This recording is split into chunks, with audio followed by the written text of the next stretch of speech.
نحمده ونصلي على رسوله الكريم اما بعد ہم ہیں ہندی ہمیں اس بات سے انکار نہیں ہم ہیں ہندی ہمیں اس بات سے انکار نہیں ہم وطن دوست ہیں غیروں کے طرفدار نہیں ہم ہیں منزل کا نشان راہ کی دیوار نہیں ہم ہیں منزل کا نشان راہ کی دیوار نہیں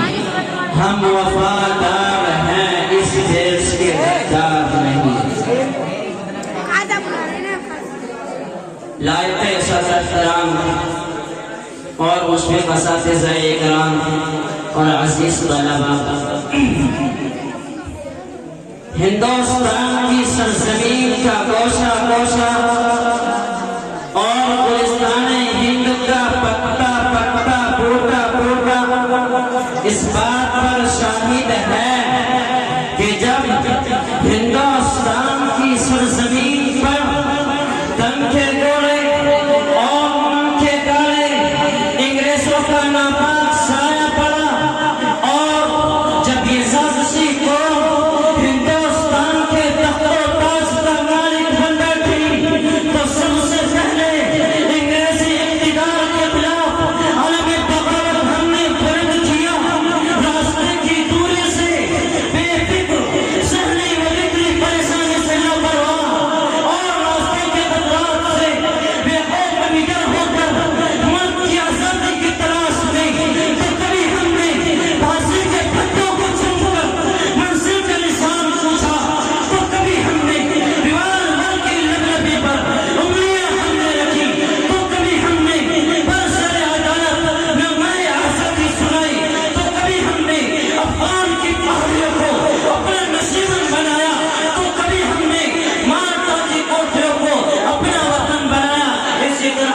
کی غلامی کے بعد ہماری قربانیوں کی بدولت 15 اگست 1947 میں دیش آزاد ہوا ہے اور ہم نے بہت سوچ سمجھ کر اس جمہوریت کا راستہ اختیار کیا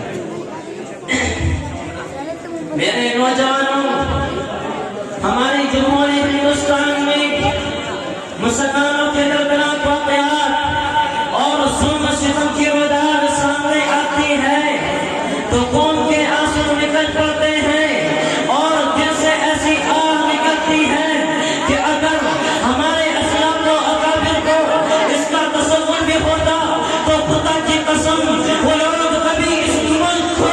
انگریزوں کی غلامی سے چھڑانے اور اس ہندوستان کو آزاد کرانے کے لیے اتنی بڑی قربانیاں نہ دیتے اگر انہیں یہ معلوم ہوتا کہ اس ہندوستان کے اندر مسلمانوں پر ایسا دن بھی آئے گا کہ جب مسلمان آزادی کی جگہ انگریزوں کی غلامی پسند کریں گے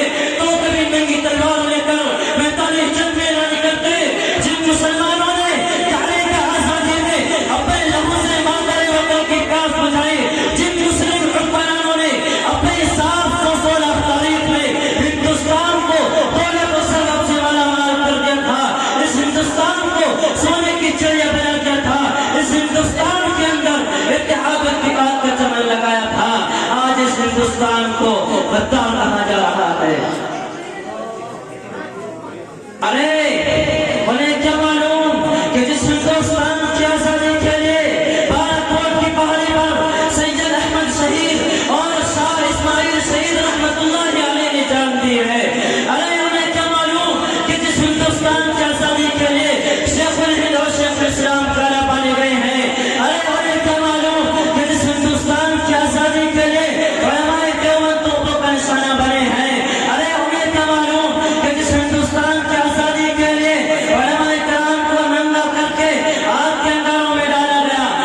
ہندوستان کے اندر مسلمانوں پر ظلم و ستم کے پہاڑ توڑے جا رہے ہیں انہیں ان کے حقوق سے محروم کیا جا رہا ہے میں اس شعر کے ساتھ اپنی تقریر کو ختم کرنا چاہتا ہوں ملے گی منزل مقصود یہ ایمان رکھتے ہیں ملے گی منزل مقصود یہ ایمان رکھتے ہیں ہم اپنی رہنمائی کے لیے قرآن رکھتے ہیں وفاداری ہے وطن سے ہی اسلام کہتا ہے وفاداری ہے وطن سے یہی اسلام کہتا ہے ہم اپنے دل کے ہر گوشے میں ان کو سلام رکھتے ہیں. ہماری